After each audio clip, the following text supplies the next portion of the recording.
Since the dawn of mankind, we discovered labor. We found ways of delineating that labor.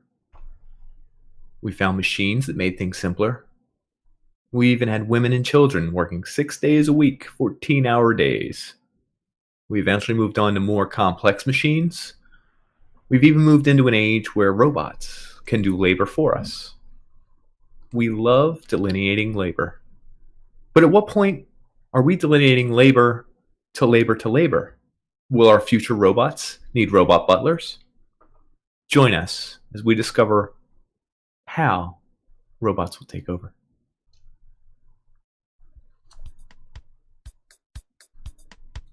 So I'm Dan. And I'm Nick, folks. We're old friends dissecting one topic at a time. People, technology, media, we've got it all covered. Each discussion here is a deep dive into our unique perspective. The taboo, forbidden subjects, they're all on the chopping block, baby. We don't pander to popular opinion. We might even get a little bit dirty. Warning, this podcast may contain mature language and sexual content, and is for infotainment purposes only. So join us. Have a good time. Open up your ear holes, because we're going to fondle your follicles.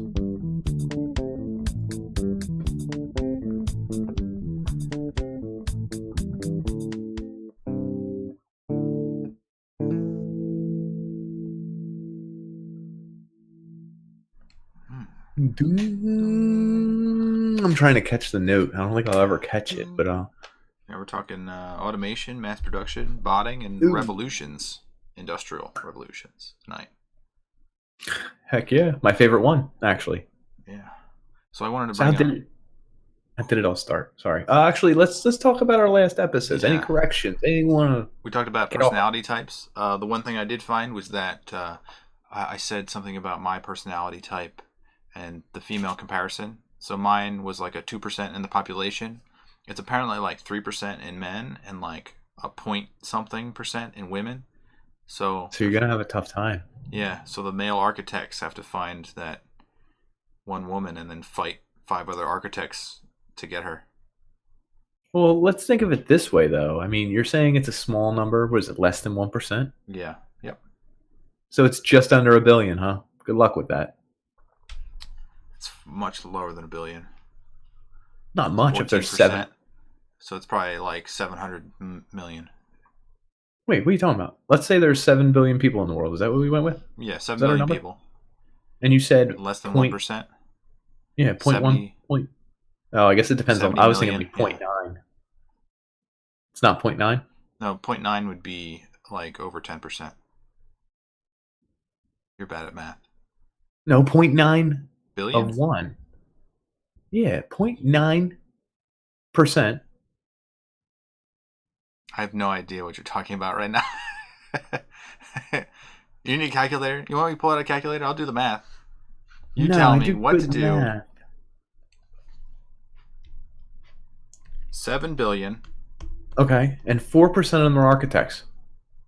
I said 3%, but 3%. Oh, okay. I thought you said 4. Is how many people? 210 million people.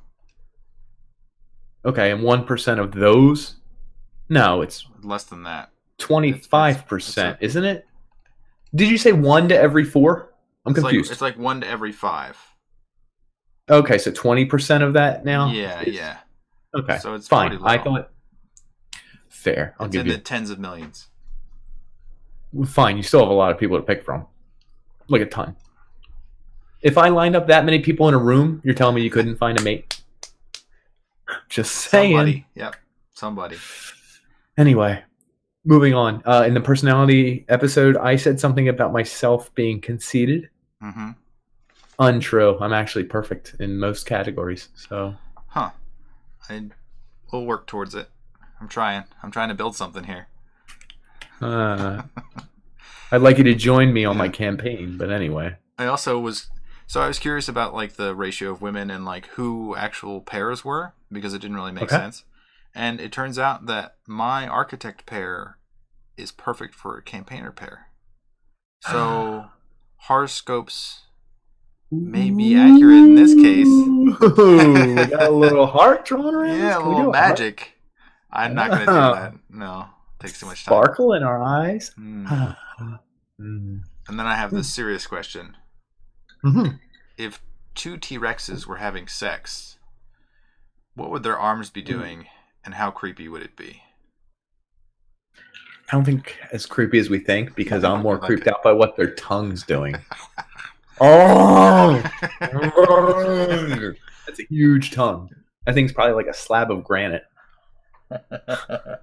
Yeah, just slap it right on top of there. Woo! Yeah, I'm not as creeped out by the tongue or the hand. You don't have like a little hand. No, it's not that little. It's not like it's like literally like this far off the arm. I mean, it probably looks huge compared to you. It's probably sticking out a couple feet. You know, I don't know, foot and a half. Maybe, I don't know. Like if you just had the hand caress you, it would cover your face. I'm pretty sure. Gentle T-Rex. Yeah, the gentle T-Rex. I don't know. Making love in the weekends. Just a little song I bring here. All right, so let's talk about the Industrial Revolutions. So the very first one. Let's talk about labor. It sucks, right? Oh, yes. What did we do before that? What did we do? We made baskets to carry our berries. Because do you know what they did before that? Yes, we did. They used to have to carry each berry hand by hand back to the shelter. So we created something to hold more berries, and that was the beginning of labor delineation. Did you know that? I did not know that. Look it up, folks. So you're saying they spent all their time gathering and eating food, growing food? Yeah. Agricultural focus? Yes. They had no time to do anything fun? No. It was all work. That's terrible. I mean, you can look at cavemen today. They just ate and procreate. You're talking about yourself? No, I was just going to say they're all dead. Actually, was what I was getting at. They're extinct. Future episode. Are they really extinct if they just? I guess. Yeah. Well, do you know? We're going to get into this in the extinction episode, but it seems like you're not 100% aware of this. Did you know there were like 2 to 3 different strands of? They all boned each other, and then somehow we came out of the mix. They could. Okay. No. I think only one was the king, the dominant ape man thing. Hominin? No, I forget which one. Australopithecine? No, that wasn't the big one. That was one of the ones. That one used to bang for fun. Stick that one in your little fact book, folks, and check it out. Australopithecine banged for fun. I'm really not sure what a Google will result in, but I don't click the images. Yeah, that's like I fact checked you on the dolphin. The dolphin experiment where the woman had felt like she needed to. She gave it fellatio. Was it fellatio or is it handy? She didn't really specify. Well, what did you find in your research? And did you image search? I didn't do any image search, but they did say there was. Please.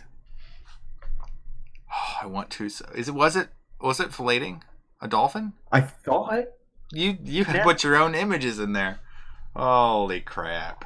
I just know. Listen, I know she was romantically involved physically with a dolphin, and that was not enough. Emotionally involved, though. It was the dolphin was coming of age, and that's how you just grow up as a dolphin. You find a female scientist who will take care of your needs. I know what it's like, Nick. Moving into labor. Before we derail the whole episode. That woman's name is Margaret Howe Lovett. That's crazy. There's something on Panderdan does that bothers you? Fun. Yeah, it's like I liked it more when I didn't know her name. I didn't know how old she was. I had this image in my head, and it was like, it was kind of beautiful, kind of disturbing. And Dan's like, no, actually, she was 59. And she gave it candies on Wednesday. And he's like reading facts, and it doesn't feel as good as when I imagine it. This grandiose relationship, a blossoming, a love between a dolphin and a woman. And she's a beautiful woman in my mind. I don't even know what echolocation noise. Oh man, I like all that stuff. But Dan's trying to ruin it by fact checking too much. Whoa, wait a second. Wait. Oh no, Oh I don't my like it. goodness. There's footage. Why do we always end up here? Not always, but Okay, more I'm than sorry. I just there labor, folks. there was an attractive woman doing. Okay, never mind. I shouldn't have looked at the images. You're correct. Don't look at the images, people. That's not a good place to be. You'll get curious. Doing It's something. she doing What like the heck is? dinner? Okay. I'll have to look at these later. Is the For blowhole research. anyway? For research. Research for a future episode. Funded by NASA. Oh man. All right, Industrial Revolution. Sorry, guys. So let's move forward. Let's say we're tired of making people do work, everything else. We find new ways of things to do work for us. Mm-hmm. It's the human way, right? Yeah, so the automation part is that you remove the human from the process. So they're not there yet. The Industrial Revolution started making machines that would then cut down the food and store the food and give it to people, and then you're moving along into a life that's more 100% the reason for making machines, to make work easier. At this point in time. Yes. Think about it, right? Yeah, so they kind of started figuring out that they could power things with steam, and then the steam power could be manipulated to do something cyclic and circular and repetitive. So the innovations at the time were the textiles industry. So they started making like a loom and a cotton gin. Oh. And so the production of an individual person using those technologies multiplied their effectivity by about 40 to 50 times. Hot diggity dog, dude. Textile be booming. Mm-hmm. So those people finally could actually make clothes and wear clothes, and the standard of living boomed for people who were in England because that's where it originated. The one stat that I found that related it to normal everyday life, there were people that were working hours and they're buying food. So there's a graph of hours worked to the ratio of chicken. How much food? Yeah, how much chicken you can buy by the pound. So in the early 1900s, this is after the Industrial Revolution, but early 1900s, you could buy 1 pound of chicken for every hour you worked. Okay. Seems reasonable if you're hungry. And then by the 2000s, you could buy, let me see. Ooh, the math is tricky here. You could buy about 6 pounds of chicken for 1 hour worked. Maybe even more. It's actually probably about, maybe even 12 pounds of chicken. It's a fractional thing. Oh my God, I said 12. That's so weird. Yeah, it's strange. So you can go to your KFC and fry up a bucket, baby. We're having a revolution here.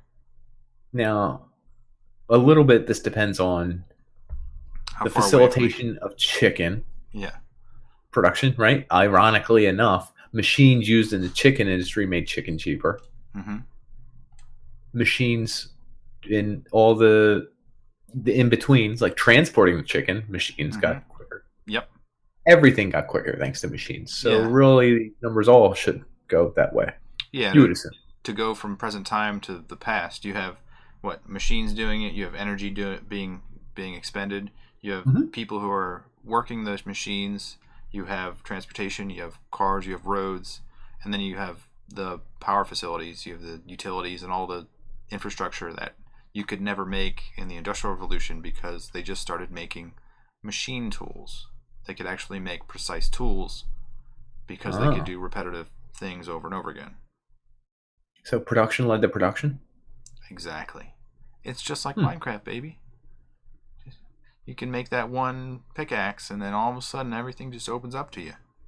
So now you can make 3 different tools, and then from those tools you can make 3 different tools each, and then from those you can make 8 different byproducts and tools, and then from each of those you can make a subsidiary tool and a subsidiary thingy-majiggy, and that's a technical term. And who's a majig? I mean, really, all mannerisms of thingamabobs up here. Yeah, and so every noun I could use. Thingamabobs, thingamajiggies, widgets. That's a good one. Oh, whatchamadad? Thingamadoodle.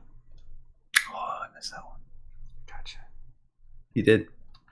Oh, keep talking. So there was a bunch of improving techniques. So we're talking about like generating energy, infrastructure, roads. We talked about a little bit. mechanization. To generate steam heat, dun dun. Something in the backseat, dun dun. The blitzkrieg bop. Is that what that song's about? Really? I have no idea. Do you remember Guitar Hero when they finally unveiled more than just the guitar? It was like the Drums. microphone, the drums, and there was I think a second guitar just would be the bass. Mm-hmm. They did this while I was in college, and someone bought the whole set. And I still remember we found out that if you said the lyrics to a song, if you said any lyrics to the song in the same cadence and sort of pitch, that it counted as correct. So Weezer, Say It Ain't So. Who did Blitzkrieg Bop? I don't know. So you can replace the Cure. words just in the right cadence. Oh yeah, yeah. As long as you said it. So say it ain't dudes. Like we would make up our own words and play. And we discovered this on December 31st of maybe like 2005, 06. Gotta look up when it's one of the revolutions. It was. And do you know what we did? We played it for like 5 to 7 straight hours drinking, and I still remember this. It was me, B. Reed, Dan, you Ben. don't have to name them. It's fine, because this isn't the real names. Like you're gonna find B. Reed. Good luck. But it's one of my more memorable holidays ever. Instead, we had 2 parties to go to for New Year's Eve. We stayed in and played Guitar Hero and made up words to songs for like 8 straight hours and got blitzed drunk. And I still remember those 3 or 4 songs that we unlocked because we didn't get any further. And we just played them nonstop, and it was so much fun. You know what you did unlock? Friendship. Hearts? Level 10. The ultimate friendship. Say it ain't dudes. That's so good. I'm sorry I derailed us there. That's but okay. Steam. So Steam was a big one? That's like the thing? What's next? Yeah, well, they made the engines like portable, so they made it so you could actually move it places and then make it so you could build a factory around it. It put out enough energy so you could move tools with it. It replaced a lot of the manual labor that didn't make any sense. Like you had little children like digging in mines and stuff, like moving coal around. They have somebody with like a basket strapped on their back and like a tiny little mine shaft crawling through it. It's like, why wouldn't you use a mine cart? Like have a little like train system. So like this I guess type of thing. they didn't have them back then, though, did they? I guess and then not. Would it work both ways? I mean, you had to push it uphill and then downhill. I guess you always make and that's the other problem. You're filling it downhill and then bringing it back uphill, so it's heavier on the way back up. Mm-hmm. That's so the problem. All these things are kind of like playing back and forth, a little bit of a symbiotic relationship in furthering technologies, because then you have steam, and then you need heat, and then you use coal, and then from the coal you can generate gas, so you can have light and work later, longer hours with visibility. And then they decided they needed some oil. You move on to the next revolution where you're creating things that are stronger, like steel, and then you move on to like electricity, so you can move. That one start with iron. There's iron in the beginning. And with coke, tools. And then it became steel. I don't remember. Is that how it works? Coke. Yes. Coke. I think. Are you mispronouncing a word? Check your sheet, because I think there's a term. I didn't know. This is by memory. Iron, coke, limestone, iron, coke. Is that what you're talking about? Yeah, maybe. Coke is a fuel with high carbon content with few impurities made by heating coal. Yeah, they had like a distillery almost kind of oven for it. Okay, is that how that works? That's how they produced the gas, because they could boil off of the certain things and then. Interesting. I didn't know that. Process. I remember looking at the diagram of that. Interesting. So then we're getting more and more energy. We're reaching higher and higher heats. We're burning off more and more impurities. We're making a more and more condensed fuel, in a sense, to make higher and higher heats if we wanted. Yep. Let's say. So people are starting to make leaps and bounds of technology. So let's move up to like the. Let me see. So like the beginning was lighting. I said gas. They started making glass. So they made something like big sheets of glass that can actually be installed in something like the Crystal Palace. The Crystal Palace. I didn't know this. What did they do? So they could make Before it. that with glass. I didn't know. Well, I like don't actually don't know how I they didn't come did. They across use. this. They might have used like the manual process where they're like trying to spin glass. Like Hmm. I know they couldn't make it very large. So the moment they Huh. could make it very large and withstand some strength, they Hell yeah, made it's gonna be big. a giant building made out of only glass and steel. So Of it was course, pretty that's slick. badass. Yeah, yeah. The Crystal Palace looked pretty amazing. It looked like it was like, let me see, 1,800 feet long. So they had kind of like exhibits Yeah. inside of it. Did you And make something like this in Minecraft? I probably did. I mean, who The wouldn't do glass, this? the glass fire You know, the too. first person that was like, "Oh, we have shit ton of glass now. Let me just take it out of this chest and start building a giant mansion with it." When I used to play Minecraft with my friend on Pander, Mm-hmm. we would literally just spend a long time, maybe an entire session, taking sand and putting it in the furnace to make glass. Because we know we were going to make glass ceiling, glass floor, glass walls. It's gonna It be was good. glass everything, baby. Woo! This is exactly Hundreds and what, hundreds of we would do. Exactly. and It makes exactly sense what to the me. Crystal Palace is. Exactly. It makes sense to me. Yeah, it was kind of neat because it had all natural lighting. I mean, you don't need to have interior lights when you do this. They had Makes trees sense. inside of it, just like, look, we can just put trees wherever we want.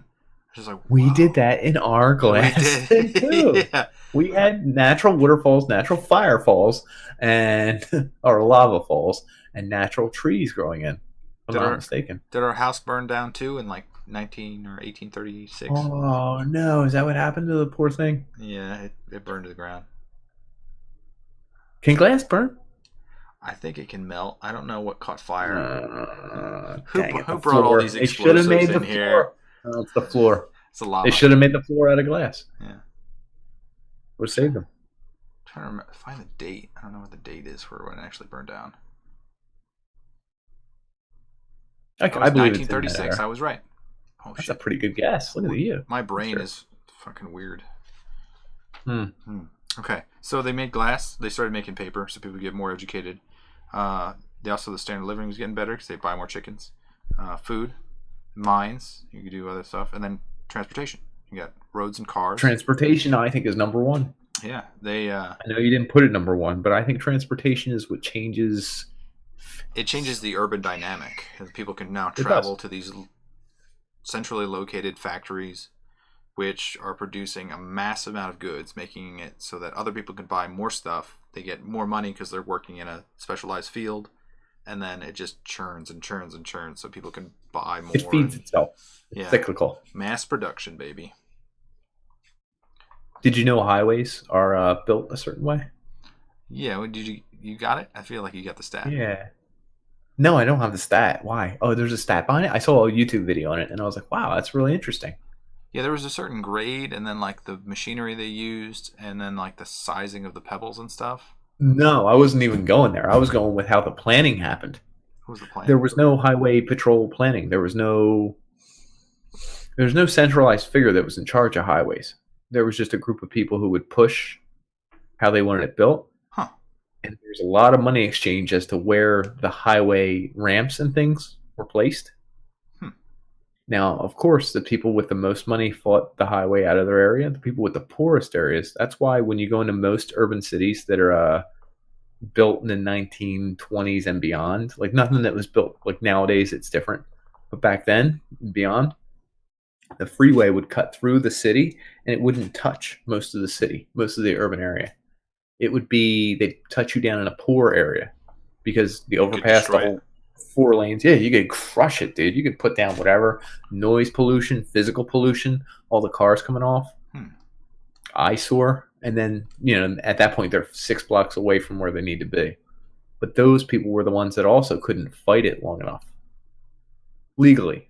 Yeah, because they And I had was no like, money. whoa, right? And then it would just go out to like somewhere in the suburbs and be like, hey, back to your home. And I was like, oof, pretty dark, pretty dark. America's freeways, baby. Eventually there were regulations and stuff placed on it, but for a while it was like, sorry, you're screwed. And that's why when you go into most cities and you take the freeway or you take the highway or you're using GPS or whatever, you're like, whew, this is a bad part of the neighborhood. Okay, 2 blocks away, we're good. Had to get through that shitty neighborhood first. Whew, we're good. But like, yeah, so they didn't like the highway being there, but what are they going to do? Exactly. Not to be a downer or a sideway. Just wanted to bring it up. I mention it. So that brings us to Henry Ford, who everyone should probably know. Ford Motor Company. Oh, Jesus. I'm thinking of a different Henry Ford. Oh, yeah. My neighbor down the street. No, this one, the car guy. Yeah. Yeah, the car guy. Car guy. He's the one who started assembly lines. I don't think he wants to take credit for it. He just said it's like logical to do.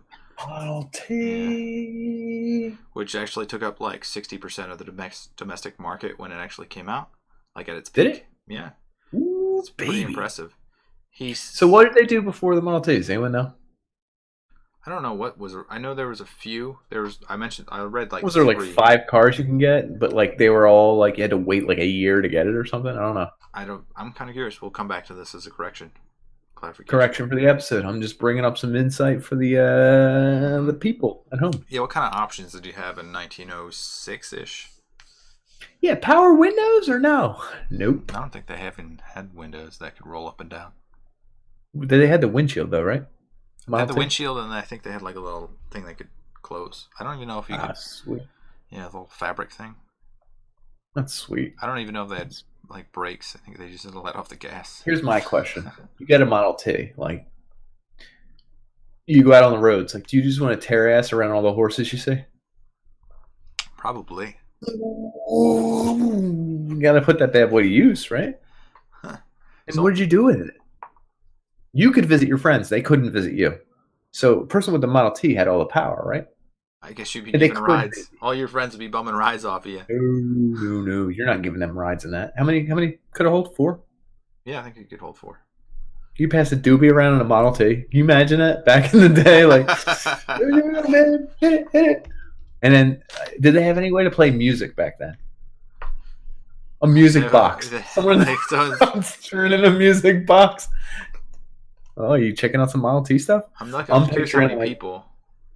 Oh, God. It looks like it's someone only in the front. 2? A 2-seater? 2-seater, yeah. You and the old lady. And then you go to Jimmy's house, and he's like, I need you to bring me somewhere. And you're like, they do have a 4-seater model. Gotta get out. Yeah, that's what I'm about. Okay, so they're 2 different kinds of Model Ts, apparently. How the hell did your kids get to like soccer practice without the Model T? Was there no soccer back then? They were still working in the mines and in the factories. God, their tiny little hands could get in the machinery to pull out all the nasty stuff. Make sure those machines are building the Model Ts. In a way, I look down on it like we shouldn't have that. But on the other hand, like, can you imagine the kid that was the best at it and was like really good and he never got hurt and like he was paid handsomely and all the other people high-fived him? Like, can't believe they took the job away from him. Like, he'd sigh when other people got hurt. He's like, oh, I knew it was going to happen. Idiot. How could he do Idiot. That? Yeah. He's ruining it for the rest of us. He's ruining it for us. Child laborers who are good at our job.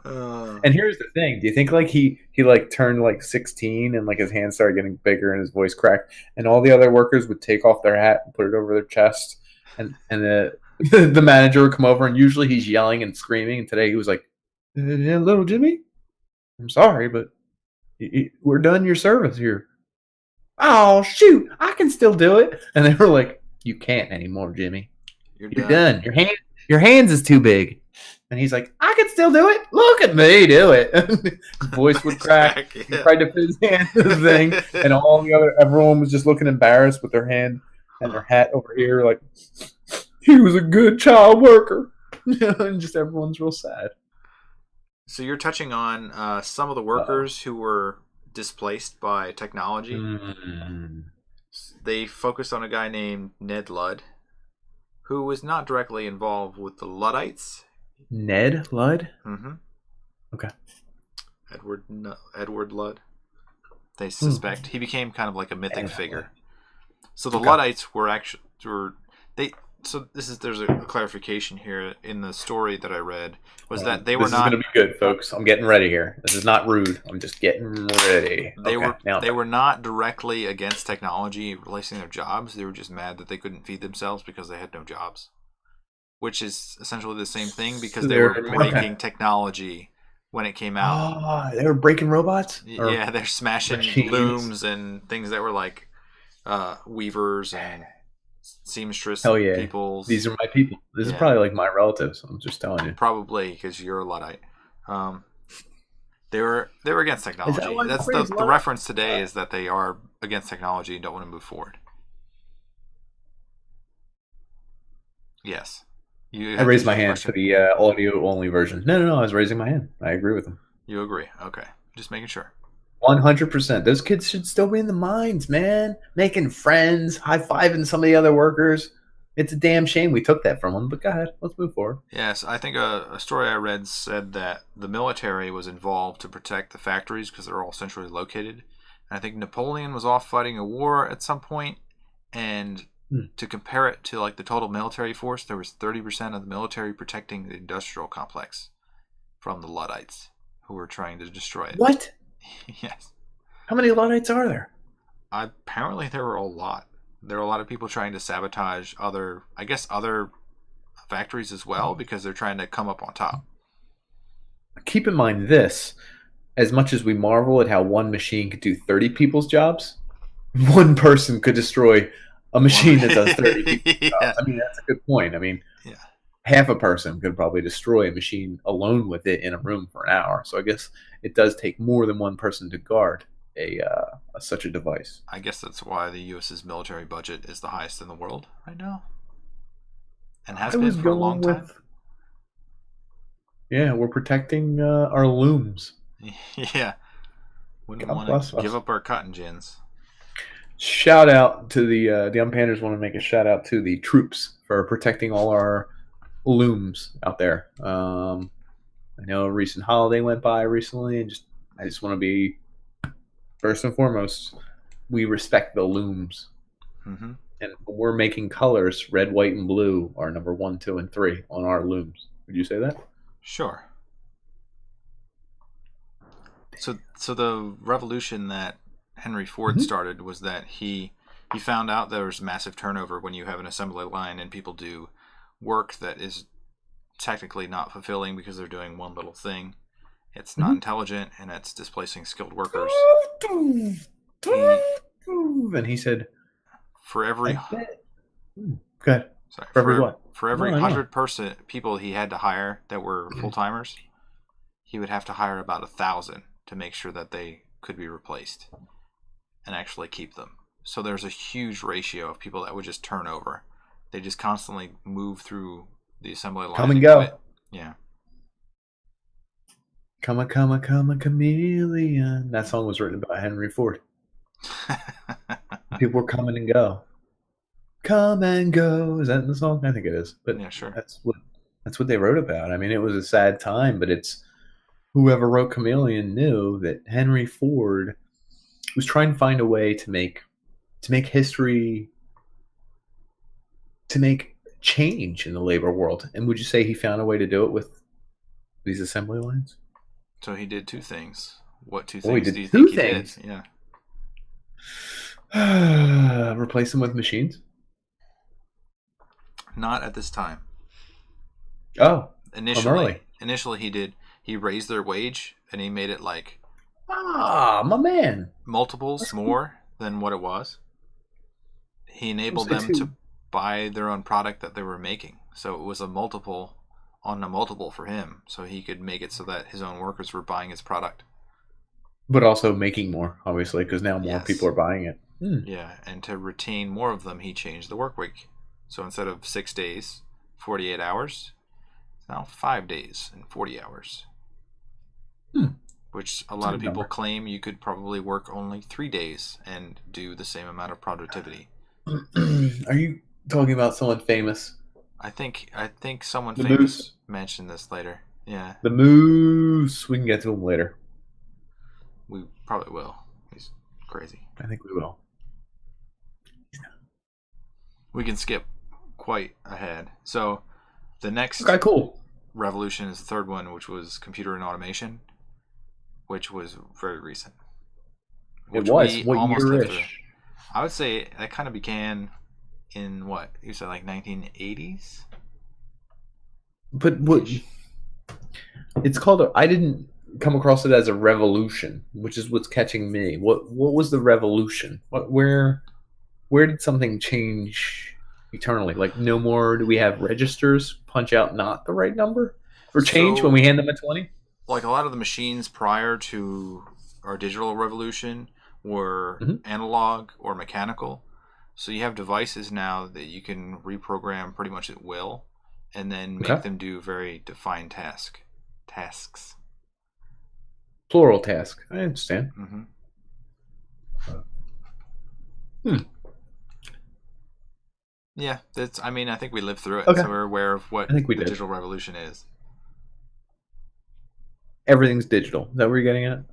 Yeah, everything is now programmable. You can make it so it's interchangeable, and there's things for pretty much anything. I don't know that there's a robot out there that can do all of human beings' possibilities, all capabilities. But Waters our plants. Is there a robot to water our plants yet? I mean, you could. It wouldn't look like a human, but it would be The able. You'd be able one to time behind it. you could use some water. I'm just saying. That I don't know. would cost money. Which is a big problem with robots, isn't it? Yeah, I guess that's so. The initial capital to start a factory with a lot of robots. If you were to like use It's Tesla's huge. experience, yeah, it's like billions of dollars, multiple billions of dollars to do it.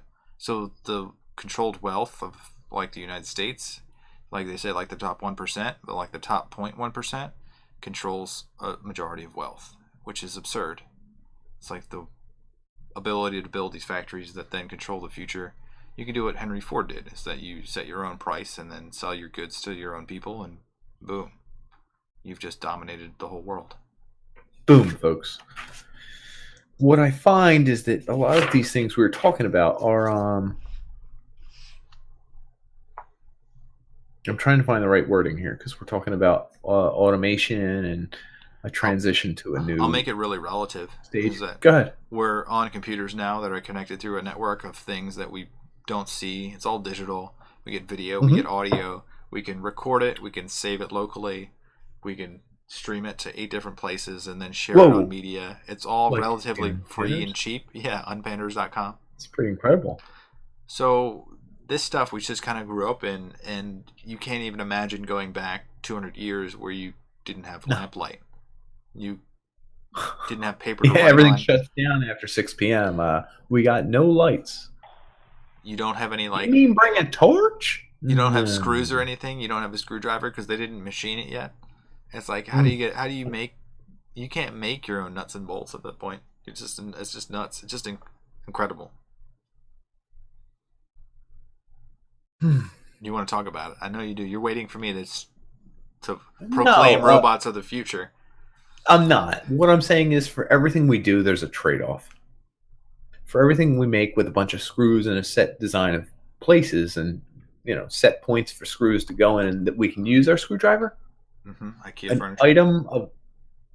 item of the exact same design, a chair before this IKEA chair, was probably made 3 times better. It probably cost 4 times as much though. Whittled away from a 5 large times. tree trunk. Even if it was, holy shit, that's better than anything from IKEA, right? It's more durable. It lasts you a lifetime. 100%. Do you need that? There's a reason. I didn't say you did. I'm making a point here. Yeah. There is a trade-off for everything. There's a trade-off for every single transaction we make in life. For every action, there is an opposite but equal reaction, I would say. So when we talk about stuff being easier to make, stuff being cheaper, 99% of the time, it sucks more. It is limited. I mean, to a degree. If I said it sucks 1% more, but it's still very much usable, it still sucks more. Would you agree? Which is worth the trade-off. I wouldn't say it's not worth the trade-off, but I would say it sucks more. Do you have a I know you want to argue with me. No, we're going to get to one real later on how machines are the worst at. They did a thing with God damn, we're skipping right to the end here. I'll get to this later. No. You can skip to that. Actually, you can do it. You do it. Okay. You can do like AI related stuff. Yeah. So AI related stuff versus human stuff. Mm-hmm. They surmise, and this was on I don't have the actual website. I can pull it up if we really need to. But the AI has taken over advertisements on our Facebook, everything. Like It's judging what you like because of what you've done right. in the past, and it's providing you And something it's using an algorithm, and it's going to figure out what you will algorithms. probably buy. So do you know what it does? It creates an advertisement that's designed specifically for you. And you're going to click it, and you're going to buy everything they friggin' say. Except AI, robots, computers are actually really bad at this. They hear what you say, and you might say the word sweatshirt, hoodie, whatever, and they'll show you some hoodies. And you're like, that's weird. I said hoodie. And you will never click on it. In fact, the success rate for Facebook is close to 0.9% of all views result in a click. Of those, I couldn't find the actual information that resulted in a purchase. Probably 0.9% of them. Interesting. But, well, interestingly enough, it's probably really cheap to send out those ads. Algorithm does all the work, right? So it costs you like, $100 to send out a couple million of these. The average human, when doing these ads and targeting them, reaches 0.05%. So robots are better, right? So I'm going to bring in our own stats here. Our Robots YouTube are stats. robots are almost twice as good at making you click the ads. But that twice as good is the difference between under 1% and just under 1%. So if you had a personal salesman that would come up and say, "Hey, what are you really looking for?" Do you think you'd be more fulfilled? You think you would have more clicks, more sales? What's are they calling me? Are they showing up at my house? They pop up on your screen. Imagine a search engine that was just like, "Oh, excuse me, sir. I know you were searching for top end dolphin nudes. Are you sure that you want that on a sweatshirt? Can I stitch that for you?" I said I want 3 of them. Anyway, no. I don't think that would help either. There's a reason it's less than 1%. So there's 2 things here. There's so I have like YouTube stats of our own channel, and we have what are called impressions, views, and then clicks, which equal watch time. And right now, as it stands, there were 25,000 impressions, which that's someone seeing. Not or it's appeared on a feed, or it's appeared on something. It's appeared on a page. It's available to somebody to do something with if they see it or not. Doesn't matter. So of that, there's a 1.5% chance that they actually click on it. Hey, we got a 1.5. That's not a bad ratio, huh? So out of that, there's 640 views. Okay. Which then converts to watch time in minutes, which is pretty low, which is like 2%. Like as amount of watch, it's 2%. So thanks, folks. Thank you at home, folks. So you're filtering down like this giant bucket of people down to another little tiny bucket to a tinier little bucket, but it's all automated. Do you care that it's the computer is wasting energy and time because it's not your time? No. I came down with a rule of thumb to go by. Machines, robots, AI are very good at, and actually will do good at amplifying the human experience. So they make us communicate better or faster or stronger or to more people at once. They help us travel faster or to more places or whatever at once.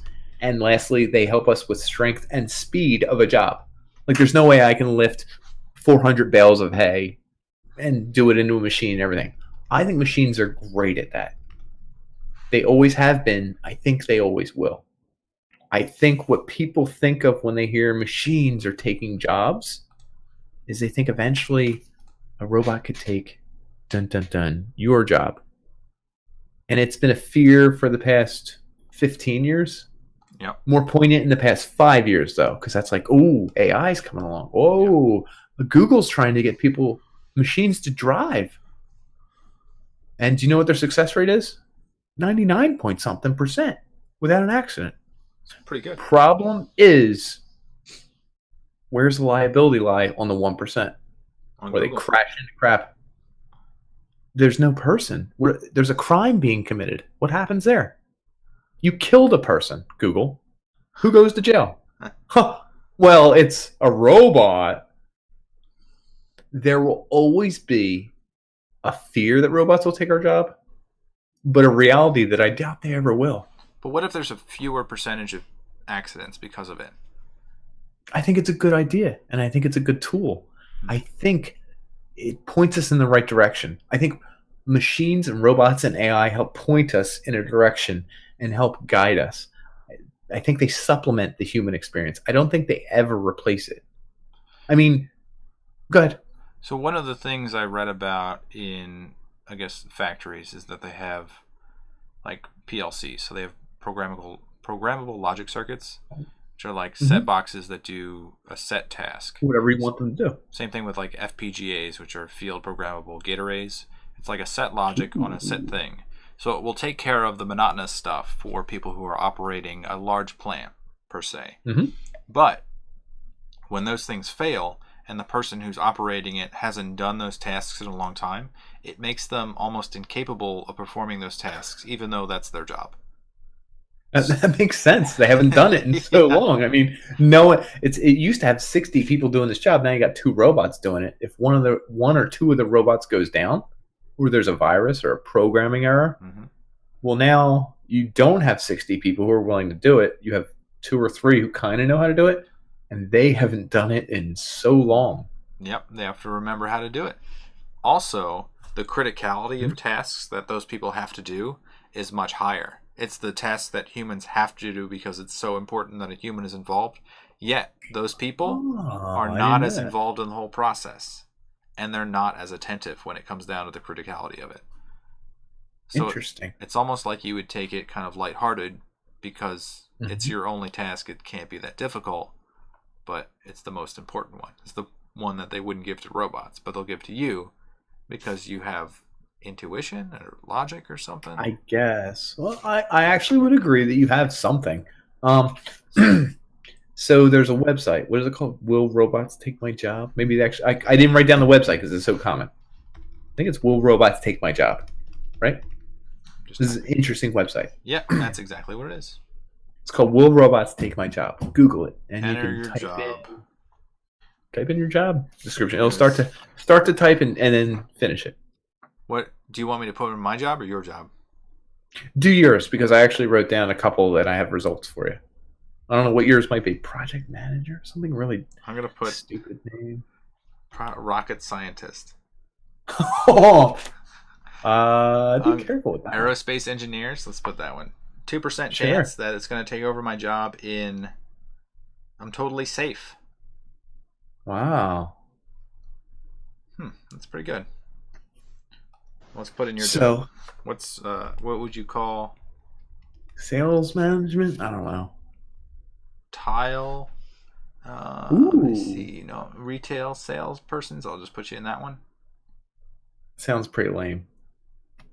Retail sales could be something boring like toilet paper. That's true.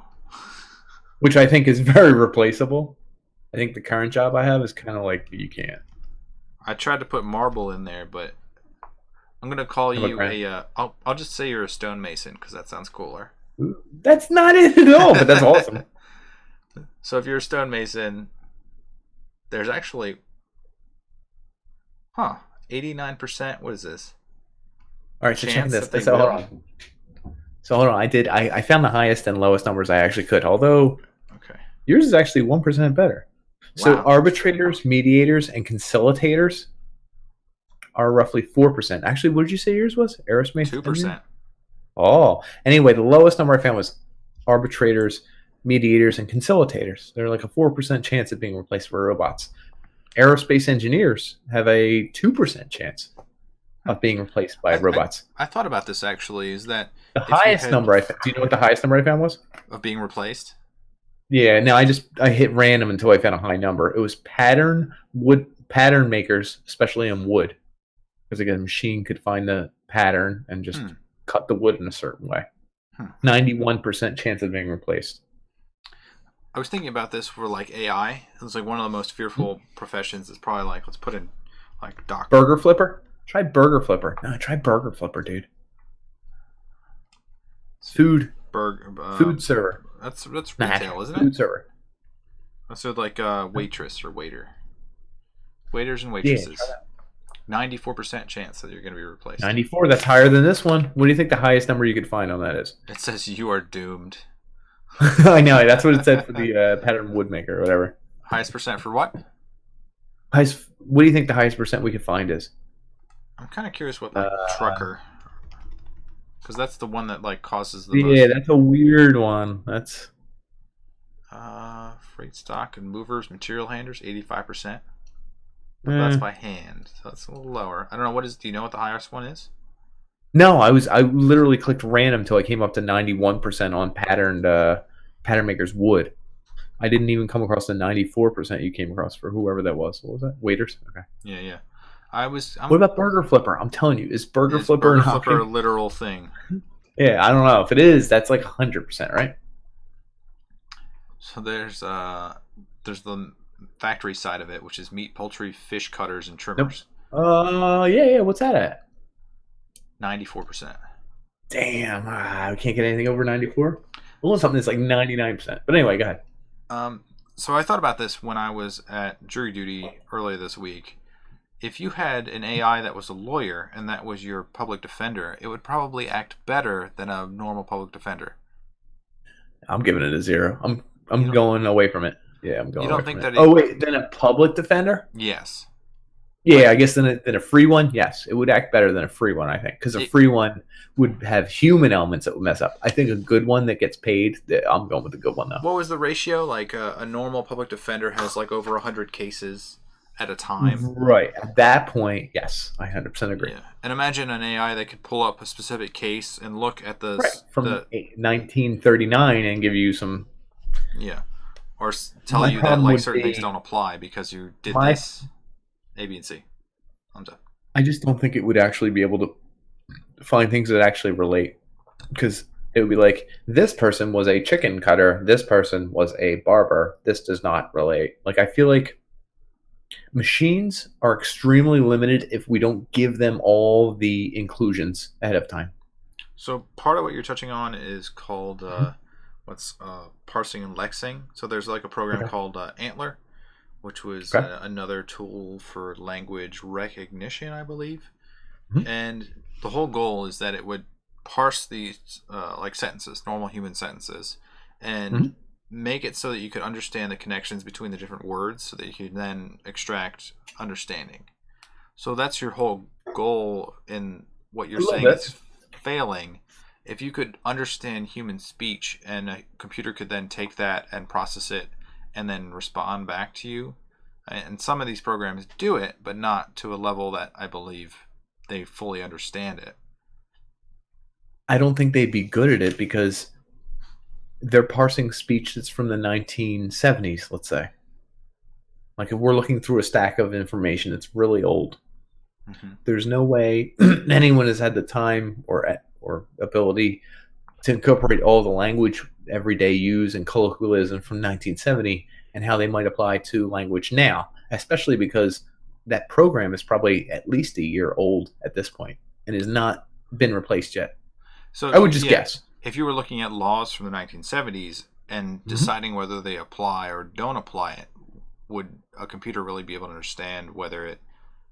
I don't think they could. I think they would on a basic level, but if you were comparing a burger flipper and he ran into the same crazy occurrence that a lawyer in Detroit did back when he was, on a parole board serving for a guy who was committed for double murder, but it turns out you can't be tried for the same. Like, there's too much work going on for the robot to look at. In fact, he would probably skim over it.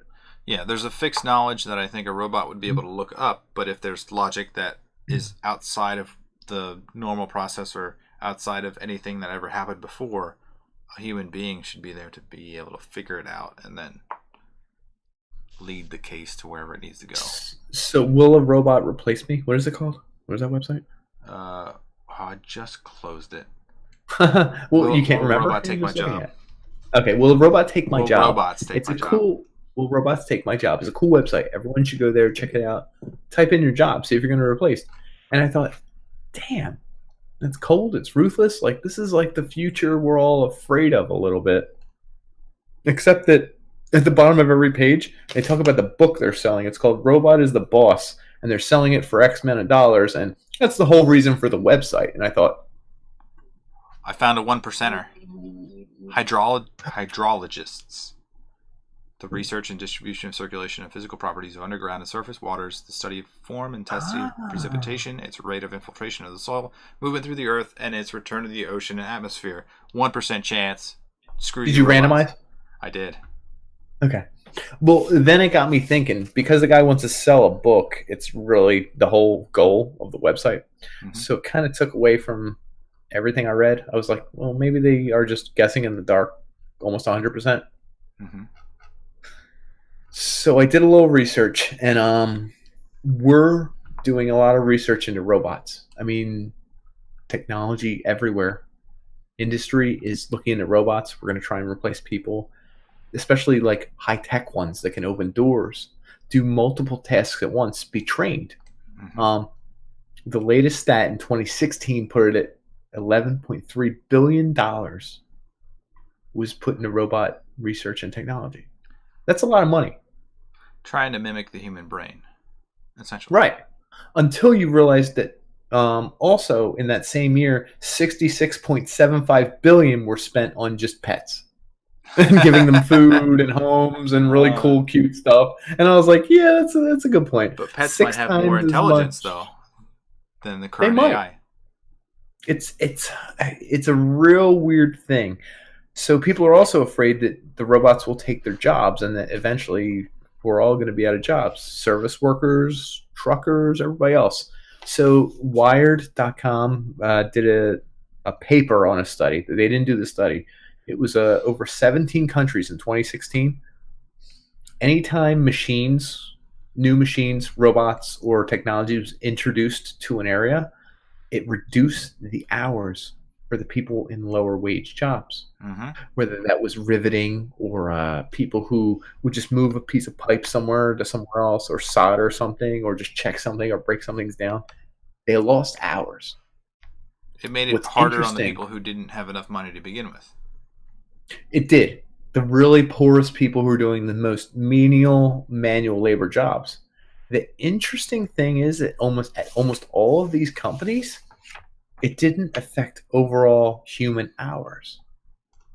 So apparently, they had to hire more people to check up on this stuff, more people to work on the machines, more people to make sure the machines are running smoothly, and more people. So Spurs higher education.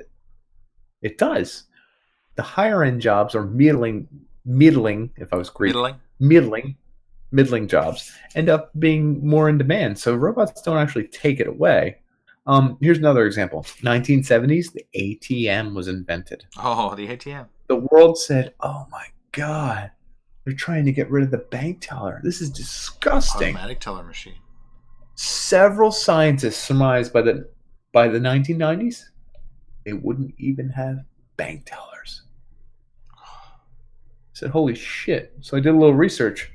There are still bank tellers. In fact, between 2000 and 2010, the number of average bank tellers per bank rose. They surmise that over the next 5 years, it's going down again. Like, we're going to go down on bank tellers. It's like those. It has less to do with ATMs and more to do with online banking.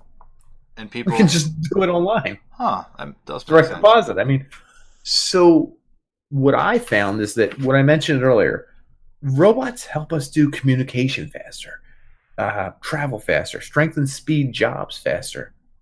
But ultimately, those three things I just mentioned are the things that modify jobs: communication, travel, speed, and strength of work. So, like, it's not that robots are going to take the jobs. It's that robots will help us do a job quicker. So we don't need 18 people to do a job because now I can do it quicker. We don't need 18 people to lift a stone because I have a robot who will do it quicker. So robots can help us do something quicker, and that's where the jobs suffer. But new jobs arise. Hey, I'm a robot checker. You know? I don't know. Yeah, it's the checkout line at the grocery store. Is that if you have a Go ahead, please tell everyone exactly what you texted me about a month ago. what was I forget what the text was All actually. right, I'm gonna imagine this. Dan has all these groceries unpandered Oh on yes, yes, yes. I his remember. list, and someone comes out from the aisle and says, "Please come over here. I can help you." and Dan, filled with Oh, I'm groceries, like, just, thank you. finally, oh my god! And he comes over here, and what happened? She told me that I could go over to the self checkout lines and help myself quicker. And I was like, but Uh, why would I do that? It requires me to do more work.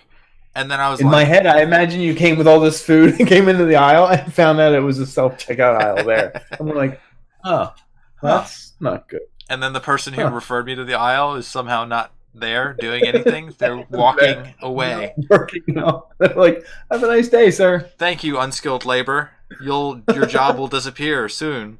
I hope. I was really like, what the heck? Why would she come over to tell me that I could check out by myself? Like, you don't need to tell me rude. that. Yeah. That's rude. It was a little bit rude. Sir? I can help you. Come over here, sir. You can go fuck yourself. Thank you very much. Like, that's what you just told me. I mean, she kind of trolled you. That was a good job on her part. She did troll me. You could do this better if it was you doing it. I was like, I know that. I'm well aware, lady. Yeah, I don't want to. I was well aware. I'm tired of this shit. So, do you know why robots suck? Oh boy, it's right here. It's right here. Hands and pinkies. It's hands. Because they can't do. A robot is not designed to be a human being. It's designed to do a task. It can't do all the tasks. And there also isn't a general AI that can take care of all of the human tasks. This man went into general AI, multitask use of the hand, not creating a robot to be like a human because we don't want human replacements. That's a good. He touched on all the points. Triple threat. So robots suck because they don't have hands. I mean, honestly, the craziest thing is we've had hands for, hey, as long as I've been alive, so at least 20, 30 years. And we've never been able to recreate a hand, really. The funniest thing is when people create like a robot that can hold an egg, and it's like, and it picks up an egg and moves it and places it in a bowl without breaking it. You're like, that's the craziest thing I've ever seen. But really, the robot just was told to pick up an egg at point X and place it in Y without breaking it. I mean, I could teach my goddamn 2-year-old to do that. Like, you know what I mean? What if I asked you to throw it across the room? Could you do that? No, you couldn't do. The robots we create now are very specific. They have specific tasks. They're built. 17 scientists work for 6 years to make a robot that can walk up steps. Oh. And it's like, whoa, they're going to replace us. It's like, don't ask it to walk straight or do anything else. It just walks up steps, okay? So I will counter you. Yelled at by its. I'm just going to say, it's not going to get yelled at by its wife, walk backwards down the steps, and carry a basket of laundry. There's no chance in hell a robot it has to exhibit shame. Oh, it can't do that. Robots can't do that stuff. But go ahead, count me. Boston Dynamics, who they showed like robots that were communicating and opening doors and then saving people and like carrying them on their back. Hey, hold on, it was 2 robots. The dog who can't open the doors and the dog who had the hand attached to its head who could open doors. Do you know if I changed the height of that doorknob by 6 inches, that robot wouldn't be able to open that door? But you've seen the flea flicker robot, right? The one that can jump like 30 feet? The one that it does the somersault thing? That one? Yeah, it does like a backflip almost all the way. Yeah. Well, I've also seen that one F up and just land on its ass like 400 times because it screwed up. Like, do you know what I mean? Like, these robots that we see video of, it's like, this is crazy. It's going to replace humans any minute now. No, that took 19 years, buddy, to do a backflip. We only got one shot of it. we got the backflip down. It's not gonna go into work, get yelled at by its boss, like go into the back room, do a JO session, like whatever. Like, I don't know. The robot's not complex. It's very complex actions we initiate to it take so long to do. In your defense, for the reason that we want it to act human. Well, that's ridiculous. It's going to take millions of years for us to make robots act like humans because that's how long nature took to make humans, right? I disagree. I think it's probably within 100 years that we're going to have robots. Jesus Christ, you sound like the guy who told me there was going to be flying cars or that ATMs are going to replace bank tellers. It's bullshit. I don't know. If you've looked at like the map of the internet, which I'm going to click on right now so people can see. Okay. I have to bring it up again. You're talking about information moving very quickly, which I think is the greatest achievement of humankind. Not robots at all. Robots suck. I will say that AI suck. Elon Musk was all about like the transmission of information. He said that like humans are too slow to input information into a network, and that robots will pretty much get frustrated with us. So I have the map of the internet, which actually is kind of impressive. You have these little like nodes that are kind of like central on each other, like themselves, and like they look like I would say like those dandelions. They're little they have all these little. Exactly. So you have little dandelions floating in the middle of this giant network that actually looks a lot like a brain. So if you could harness all the knowledge on the internet and make it into a robot that understands the way humans think and feel and all that sort of crazy stuff, I think you're on the cusp of having some sort of crazy AI that the problem is you're including all the Pepe memes on the internet. You're including all the workout blogs on the internet. You're including all the people that say you're a robot, you don't have muscles. You're including all the blogs that say you can feed your autistic kids bleach to heal them. Like, do you know that's a thing? Like, that's awful. I don't disagree, but I'm saying then you have to make modifiers who tells the robot what's right and what's wrong. Then you have to make modifiers who tell the modifiers what should be right and what shouldn't be wrong. Robots are only ever going to be as smart as we tell them to, and we are not smart. We screw up all the time. We're idiots. We're passionate people. I think you, in a previous episode, tried to show me robot art. It was garbage. It's trash. I think you tried to show me robot music. It was trash. And it took millions of robots firing off accents and research and development teams and all this stuff to make this music. And that's the thing. Humans always have the edge. I'm just saying, because we create robots. If something else came to be that had nothing to do with us, I don't know. I can't tell you. We create robots and we suck. It's not like we're going to be like, we've created the perfect art. We've created the perfect music. We've created the perfect algorithm to seek justice. We don't even know the answer. So how could something we make using all of our knowledge surpass us? Not to mention our knowledge changes day to day. A robot that is strictly dedicated to facial recognition takes our greatest processor, Snapdragon, whatever. I don't know the number. It can recognize a face in any circumstance. Do you know what it can't do? It can't add math while it's recognizing the face. It can't recognize two faces at once. It can't do two things at once. Can you recognize two faces at once and do math at the same time? Oh yeah, dude. I'm always checking out hot honeys across the room. I'm checking out who's walking in the door. I know the smell coming from the back room's tuna fish. I'm like, I know who the hell is making tuna fish in the back. I know I got to close that deal in the next 5 minutes. I got to grant a deal in 40 minutes. The feel of the floor. Do you know what I'm saying? A robot can't do any of that stuff. Robots suck, in my opinion. I think they do one thing really well, and we think they're the bee's knees. I think sometimes they do two things, and we're like, this is crazy. But ultimately, they don't. They literally do what we tell them to do. And then we say there's learning robots. They're my favorite. This learning robot will know language better than you. Try and talk to it. And I'm like, hey, Susie, you're a fucking loser. And it's like, don't use language at me. And I'm like, you're a freaking loser. And she's like, that's not nice. And I'm like, great learning robot. Like, do you know what I mean? There's something. These robots, I can spot a robot a mile away. I spot all these inventions 10 miles away. And they all they look like, they're like, they're not that good. The targeted ads on Facebook, they're not good. I don't think that they could get better. I just don't. Here, I read an article. what robots will actually need to surpass humans and become dangerous and take our jobs. Ready? The processor that's roughly 10,000 times greater than what we have. Possible. Unless you listen to Moore's Law. Right? They double, right? They double up to a point where their heat capacity Yeah, the is size constricted. the size of the energy that you can move is limited by the heat Right. I think removal.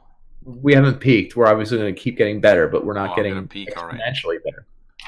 Number two, we need a network that's light speed, constantly across all circuits, whether it's in an individual or across individuals. Where are you getting these stats from? I read it on a whole article that was like a Science BuzzFeed? Journal Today or something. No, Science Journal Today. It was literally a science one. I look it up. Anyway, it would also need to be nonstop. It's not down for repairs. It's not 4 hours a day, whatever. Possible. Doesn't sleep for 8 hours like all the human beings in the world. I mean, listen, man, it might need to, especially considering the next two. Battery life, there's no battery that can even replicate even close to the human capacity. It's like a joke. What is the human capacity if you don't get any input? If you have no water or no air, how long can you last? I think 40 years. So people have surmised that if you were to send something out of our solar system, it probably isn't human because it can't survive that long. But a robot can. Probably. So the life that would be transmitted from universe to universe would have to be robotic.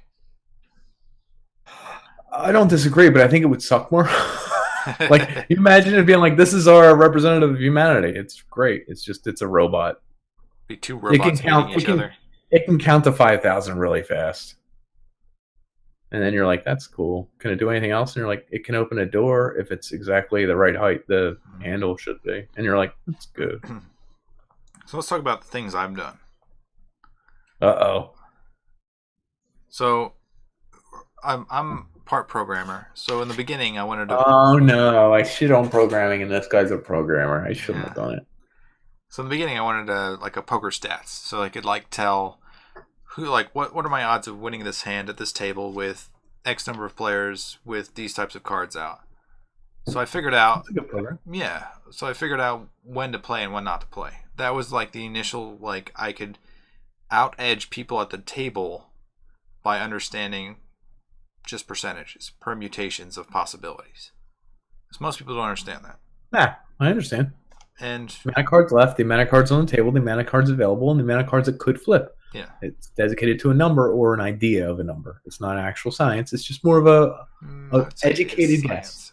It's science, an educated guess because you can get 4 4s in a row, even though it's not. It's a percentage chance of happening, which is bet on accordingly if people are intelligent enough to know the odds. And it could still land on 4 4s in a row. Yes, which you could lose, but if you were to play the percentages, you would make money over time.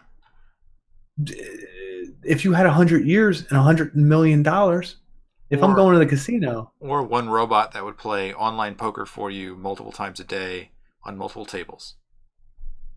All at once. You'd have to have all the capital to give it, though, wouldn't you? I mean, if it was winning, if you could figure out the horizon where you would make money and you could outlay enough money to make more money, then you could continuously do that. I guarantee there were people out there that had bots that were doing this, making money off of human players that didn't know the odds. And they probably made a boatload of money. You can make some money off of human players in a game. Yeah. But I feel like there's a reason that's not a popular sold item or even a multi-million-dollar sold item. Where are they? There are overlays that tell you the percentages. I doubt anybody that's making money would tell people that they're making money that way because it's frowned upon and it's probably going to get banned.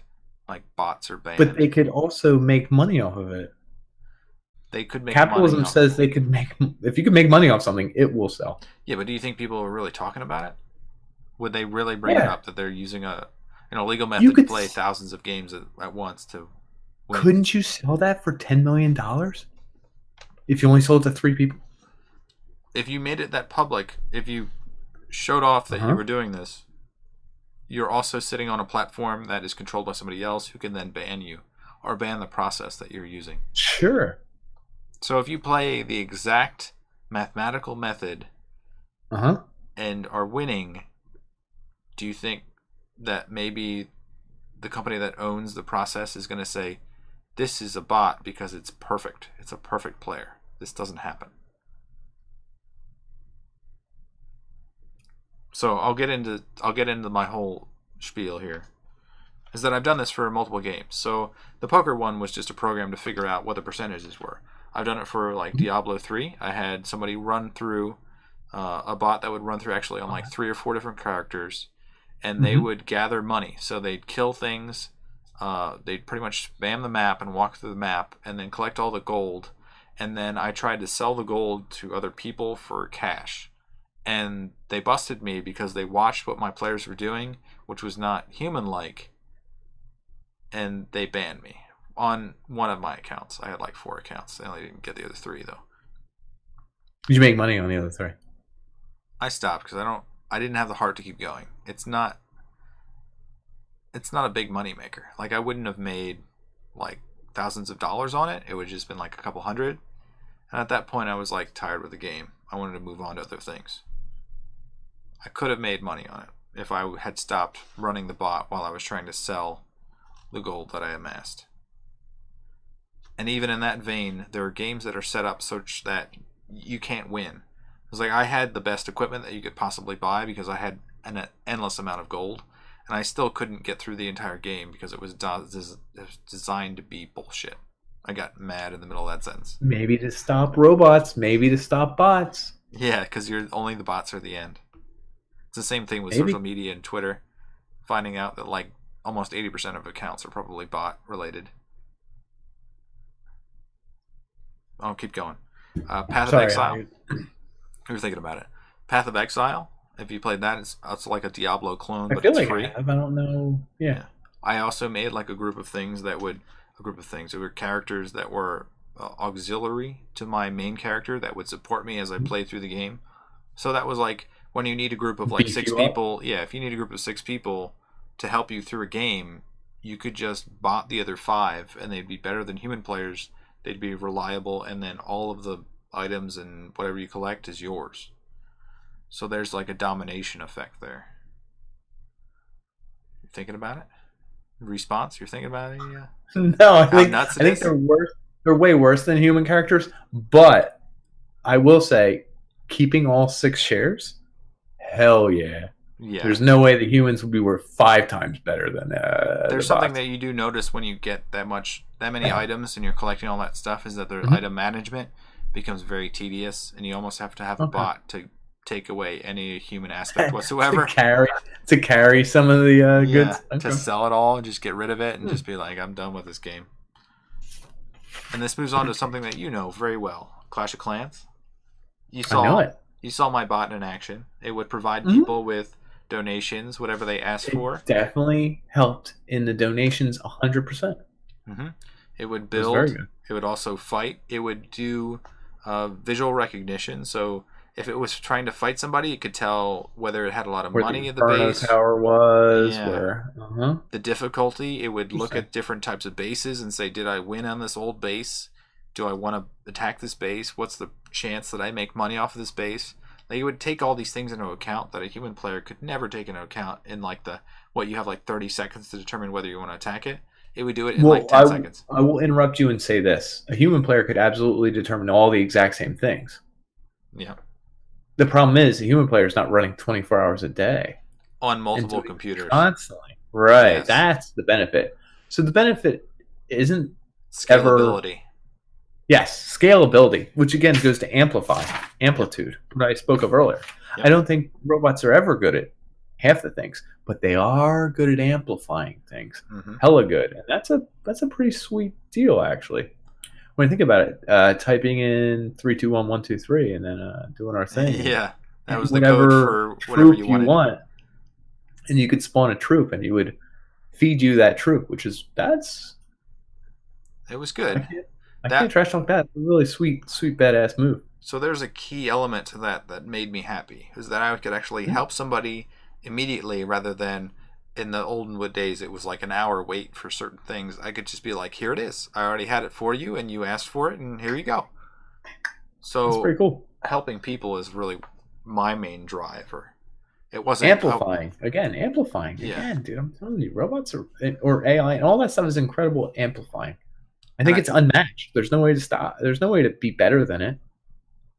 No. If I really develop an AI, that's one of the things I want to do. Is I want to develop an AI that will play any game, and then use it as like a beta tester. Like, sell me like give me your game before it gets released, and I'll figure out if there's any bugs in it by using AI to determine how to play it. And bug testing. There's only one problem. It's not going to be as smart as a human player. It's not smart. It's not going to be as mistake prone, or there's a quality that humans have, like when we played Fable back in college. Oh, yeah. Remember Fable? Yeah. Open world, like you could marry people, you could grow, you could turn evil, you could turn fat, you could be skinny, you could be good, you could have a halo, you could have different titles. Like there's a very customizable game. I don't know that an AI would ever get as fat and as horny as you could, right? I think you could. Oh no! I 100% no, you could. And then do the 2 good deed tasks. Marry the woman from the village who used to call Tom Chicken Chaser, my roommate.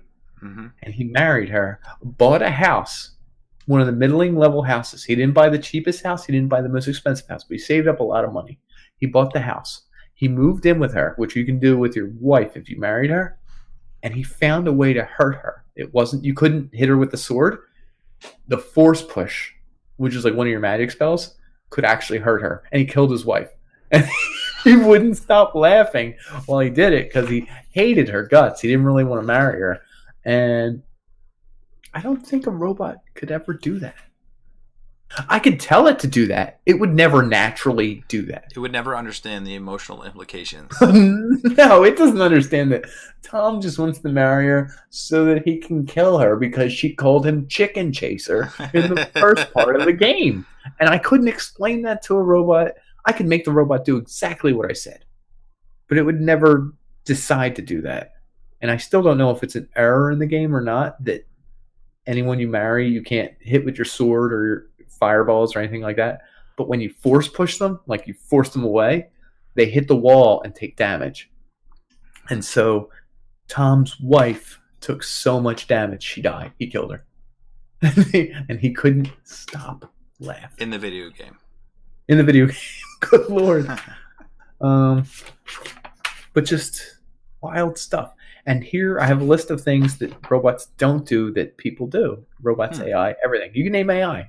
I have art, because I think robot AI art sucks. It's never going to be as good as Led Zeppelin. I will say that. Would you say that? That's questionable. Okay. It will never make mistakes the way people make them. I'll give you that. Even replicating itself. Isn't that the whole reason DNA is still around? We replicate 99.9% of our DNA, and the 0.1% we don't is intentional. It may not be intentional, 40% of us get cancer. But listen, it also is the reason we've been around for billions of years, right? Yeah, true. That you have all the possibilities. And then if you did 100% replication every time, you'd end up with the same creature every time. You die out because your functionality is the same. Correct. So it's like you AI. run up against something that will kill you. Yeah, the way AI makes those paintings is that it takes paintings that are from a previous period, tries to match them, and it has another AI to say, I'm going to be adversarial and counter you and say, this looks too much like something, and then modify it. And then, so it's a back and forth on things that already exist. So an AI is not going to I will say it looks like a 19th century painting with adversarial bullshit decision making. Right. There's another thing that I thought humans do that AI or robots can never do. They outperform their abilities. True. You can never have a robot that's like, wow, that robot went above and beyond and did more than it's even capable of. That's insane. You see this in sports. There are people who can extend hitting streaks, do 10 times more in the clutch. It's hard to explain without getting emotional, but I know robots are bad at emotions. Another thing is sex. I think the sex robot thing we talk about is going to be shit. And anyone who has sex with the robot might as well just hump a couch. Be deficient in some way. Yeah, honestly, Probably. you're literally humping a couch with some synthetic fibers that result in skin, I guess, and maybe a voice box that can say dirty things, which would be cool. And don't get me wrong, I think they should make sex robots. If they're free, I'll check one out. I will investigate. But it's never going to replace human sex. Mm-hmm. Like, it just can't. I mean, I guess if you're getting sex nonstop from a robot and it's free, you might think about never having sex with people. But guess what would happen? You would grow tired of that sex and want that sex you can't have. I agree. The human nature is Right? that they want what they can't have. If they get If something they can, too much, not worth machines it. and robots can't do. And lastly, I want to leave us with one thing that machines and AI will never be able to duplicate: friendship. Oh, And I think that's something. There's never going to be a back and forth like the unpanders. I just don't. I don't think so. well, this will Do be you? on the internet. They could research it for future topics. Oh, they're not going to get it. They're not going to get it right. I guarantee many there's iterations gonna be awkward. They're going to be awkward, stilted back and forth between robots arguing, and they're going to be like, "These two hated each other." I'd be like, "No, they loved each other." So I'm going to do a little. It's like a beautiful sunset. And there's gonna be a robot version of a sunset, but like a green tint around some of the sun. Yeah. And like they're gonna be like Squiggles where there shouldn't be squiggles. Yeah. Too many. Which is close, too many by the eyes, way. Yeah. Close. Just not it. So what did we cover? We talked about labor. That's it. 100%. Child labor. Automation, mass production, And botting, revolutions, machines, machined items, textiles, robots, looms, AI, cotton gins, looms, free time, work free weeks, time. hours worked, work weeks. Elon Musk's Luddites. 3-day work week. Luddites 3, yeah, Elon Musk's. Elon Musk's 3-day work week. We talked about Computers, why robots electronics. suck, why robots rule, Boston Dynamics robots. We talked about friendship. PLCs, That's important. FPGAs. PLCs. We talked about there is no general AI yet. We're Yes. working on it, folks. And Talked about a robots lot. don't have hands that match our own. Hands which are tactile, manipulative, interactive with robots, and human reason. Okay, cool. I think that Covered a all lot. of it. Yeah. I mean, my brain, it's just filled. Like someone just pumped me full of, just nonstop pumped me right in my head. Right into your skull sack. Yeah, so. Thanks for watching. Well, thanks. We like you folks. If you're human, or if you're a robot. Yeah. Or if you're an algorithm. We like you a lot. Bellissimo. what he said.